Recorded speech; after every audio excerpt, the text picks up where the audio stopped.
Welcome back, everyone. Today, we're diving into a highly pragmatic explainer on something that honestly haunts pretty much all of us at some point, figuring out what on earth to do with our lives.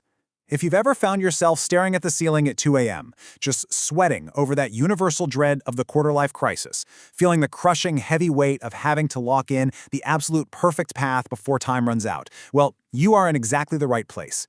We are going to completely break down that anxiety today.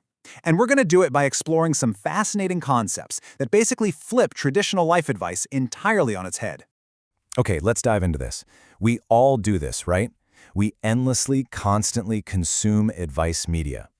We'll sit there and watch hours of content from incredibly smart people, successful authors, brilliant creators, all basically hoping they're going to hand us the exact step-by-step blueprint to fix our lives.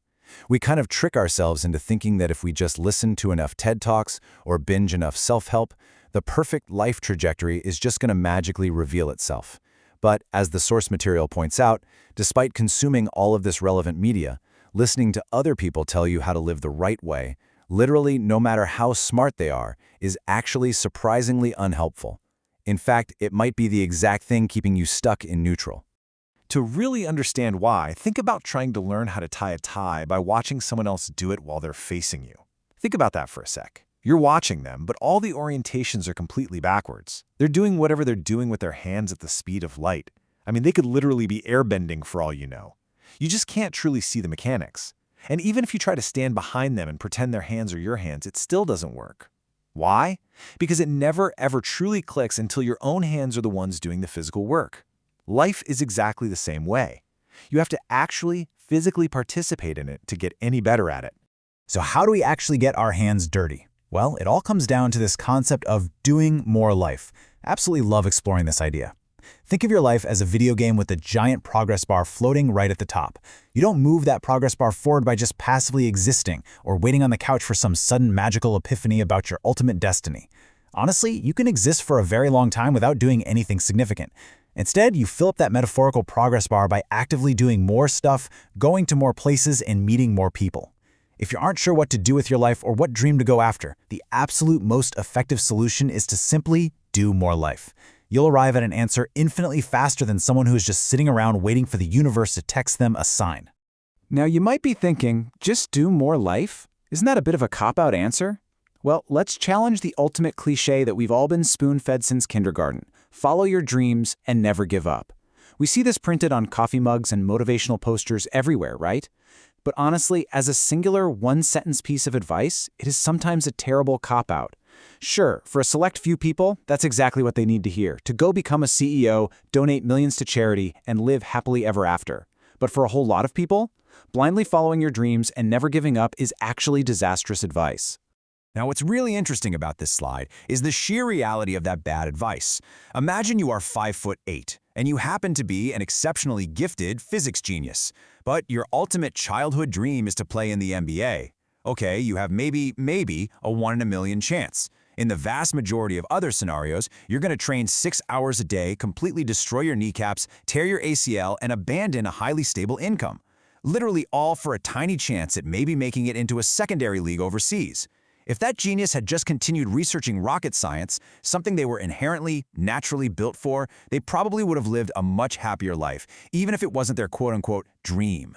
So the crucial point is that it's all about finding balance on a very specific spectrum. On one end, yes, you have people who will be genuinely happier, going absolutely all in on their wildest dreams, but on the exact opposite end, you have people who will be much happier, way more successful, and far less injured if they just go all in on the tools and talents they already possess. The goal here isn't to blindly follow a catchy phrase, it's to figure out exactly where you sit on this line. But look, we don't want to discourage you from having dreams altogether. Consider the incredible journey of Randy Pausch, the famous Carnegie Mellon computer science professor. At age 47, he was diagnosed with terminal cancer and delivered his famous last lecture. Looking back at his childhood, he had about 6 specific dreams. Some were huge, some were frankly impossible, and others were highly achievable. But throughout his early adult years, he managed to achieve, or mostly achieve, all of them. And this brilliantly illustrates a key mechanism of life. Achieving even small things early on teaches you profound lessons. Those lessons build a massive foundation that makes you better at achieving even bigger things later. Before you know it, you look back and you literally have a whole Wikipedia article's worth of achievements. Which brings us perfectly to the ultimate trap that stops people from achieving those things early, the quarter-life crisis. This is that terrifying thought process that tells you that you eventually have to pick one single thing to do with your life, usually your career. It's this incredibly rigid idea that by age 25, you must perfectly lock in your entire life's trajectory, and then you just write it out in a locked simulation until the end of time, with absolutely zero ability to change course. It's a completely paralyzing way to view the world. And more importantly, it is entirely false. Let's look at a pretty extreme example to prove this point. Say you are deep into a specific path. You have $50,000 in student loan debt trying to become a doctor. You might feel totally locked in, right? But even while carrying that heavy debt and studying medicine, you don't have to uproot your entire life to try new things. You can still start making YouTube videos on the weekends. You can spend your evenings getting incredibly good at math. You can layer on an infinite number of other possibilities at literally any time. You are never, ever restricted to just one strict narrative. When you finally realize that you can always add to your life, you stop hyperventilating over the search for a singular magic formula. Because the honest truth is, there is no two-step guide to a good life. It's exactly like those terrible internet drawing tutorials. You know the ones. You can't just draw 2 circles in step 1 and then magically draw a photorealistic owl in step 2. It's incredibly misleading. You can absolutely draw a phenomenal owl, but it requires practice, patience, and time. You have to put in the reps. Let's move to and see how this builds into an actual pragmatic playbook you can start using today. Step 1, floss and wear sunscreen. Seriously, this isn't just basic hygiene advice. It's a massive mindset shift. Right now, your teeth are fine and your skin is fine. But you are doing physical favors for the 40 or 50-year-old version of yourself. Your current actions completely decide their fate. Step 2, keep an ongoing memoir. Now, actually scratch that, not a daily journal.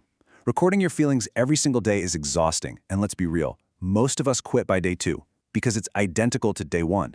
Instead, just record major milestones and significant events. It doesn't need to be fancy. It can literally be a Google Doc titled something super boring, typed out in white text on page 2 so only you and the Google data center know it's even there. This just ensures you always have a concrete record of what you've actively done with your life. Which leaves us with this final, incredibly empowering question. Once you drop the heavy expectations of locking into a permanent career simulation, once you realize you just need to start filling your progress bar, you can look at your life right now and ask, of all the infinite possible things you could do today, what do you actually want to do? Don't wait around for the perfect advice. Get out there, start tying that tie with your own 2 hands, and just do more life. Thank you so much for joining me on this explainer. I really hope this helps you take that very next step forward.